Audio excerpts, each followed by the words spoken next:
बांग्लादेश के जुनूब मशरिक में नामालूम बंदूकबरदारों का हमला, बैलेट बॉक्स से लदी गाड़ी पर किया हमला, कम अज कम 7 अफराद हलाक, 15 जख्मी। बांग्लादेश के जिला रंगामती के पोलिंग स्टेशन बिघाई छारी से लौट रहे थे पोलिंग स्टाफ और सिक्योरिटी एहलकार, नामालूम बंदूकबरदारों ने की अंधाधुंध फायरिंग, अभी तक हमले की किसी ने भी नहीं ली है जिम्मेदारी। इस हमले में तकरीबन 20 लोगों के जख्मी होने की खबर है। इलेक्शन अफसर जब इंतखाबात कराकर वापस आ रहे थे तभी नामालूम हमलावरों ने न्यूबेले इलाके में तकरीबन शाम 6 बजे गाड़ी पर हमला बोल दिया। बांग्लादेश की फौज और बांग्लादेश के बॉर्डर सिक्योरिटी गार्ड के जवानों ने मकामी लोगों की मदद से मुतासरीन को जिला हेल्थ सेंटर पहुंचाया। तिलावत कलाम पाक से हुआ न्यूजीलैंड पार्लियामेंट सेशन का आगाज। न्यूजीलैंड पार्लियामेंट का इजलास क्राइस्ट चर्च दहशतगर्दी के तनाजुर में उठाया गया कदम। वजीर आजम जसिंडा आर्डन ने अपने खिताब की इब्तिदा भी अस्सलाम वालेकुम कहकर की। सानहा क्राइस्ट चर्च के बाद न्यूजीलैंड की पार्लियामेंट के पहले इजलास का आगाज तिलावत कुरान पाक से किया गया। न्यूजीलैंड की वजीर आजम जसिंडा आर्डन ने वेलिंगटन में कानून साजों से किया खिताब, कहा क्राइस्ट चर्च में हुए मस्जिदों के हमलों को मुल्क की यादों में छापा जाए।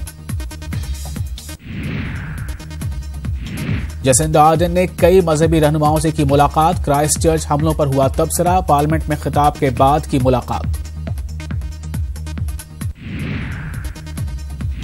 न्यूजीलैंड की वज़ीर आज़म जसिंडा आर्डन ने पार्लियामेंट में कहा कि बंदूक कानून में तब्दीली बेहद जरूरी है ताकि क्राइस्ट चर्च जैसे हमले दोबारा न हों।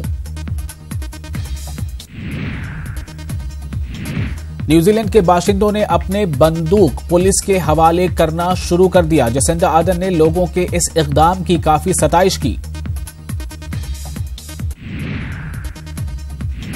जसिंडा आर्डन ने पार्लियामेंट में खिताब के दौरान क्राइस्ट चर्च हमलावर को करार दिया दहशतगर्द, मुजरिम और शिद्दत पसंद, कहा नहीं लेना चाहती हूं उसका नाम।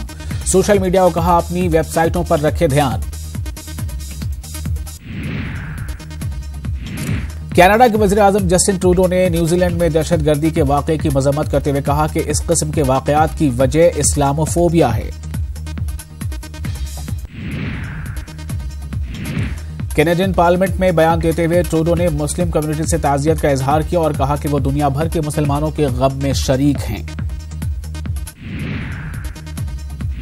जस्टिन ट्रूडो ने आलमी रहनुमाओं से नफरत अंगेजी के खिलाफ मिलकर कोशिशों का मुतालबा किया और कहा कि नफरत अंगेजी से लड़ने वालों को हुक्मरानों की हिमायत हासिल नहीं, जबकि न्यूजीलैंड में जानी नुकसान को नजरअंदाज नहीं किया जा सकता है।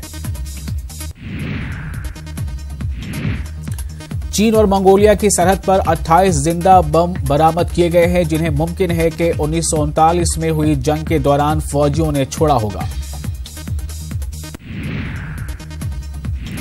पुलिस का कहना है कि शुमाली चीन की सरहद पर गश्त के दौरान अंदरूनी मंगोलिया खुद मुख्तार इलाके में जंग लगे बम बरामद किए गए। ये बम 57 सेंटीमीटर लंबे हैं और इनका कतर 14 सेंटीमीटर है।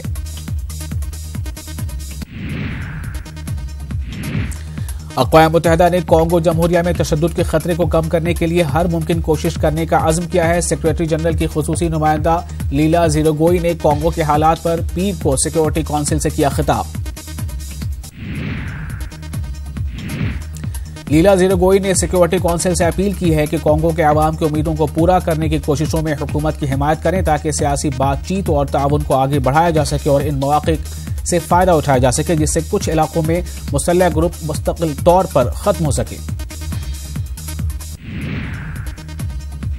समुद्री तूफान इदाई की तबाहकारियां जारी। तूफान और सैलाब से जिम्बाब्वे के मशरक़ी खित्ता चिमनीमानी में भी 80 अफराद हलाक हो गए हैं। 1000 के करीब बताया जा रहा है कि घर तबाह हुए हैं।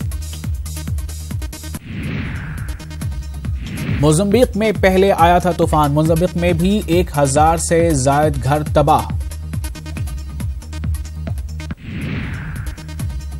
जिम्बाब्वे में सैलाब मुतासर इलाकों में रेस्क्यू का काम जारी। अक़वाम मुत्तहिदा की कई एजेंसियां और रेड क्रॉस पहुंचा रहा है जरूरी अशिया। कई जगहों पर कैंप कायम। इंडोनेशिया ने अमेरिका की रेगुलेटरी फेडरेशन एविएशन अथॉरिटी के नोटिस के बाद बोइंग के तैयारे बोइंग 737 यानी 737 पर मुस्तकिल तौर से पाबंदी लगा दी है। इंडोनेशिया के वजीर ट्रांसपोर्ट ने ये जानकारी दी। गुज़िश्ता साल अक्टूबर में लायन एयर जेट का तैयारा गिरकर तबाह हो गया था और इसके बाद 10 मार्च को इथोपिया का तैयारा हादसे का शिकार हो गया था, जिसके अमले के रुकन समेत तमाम 157 अफराद हलाक हो गए थे।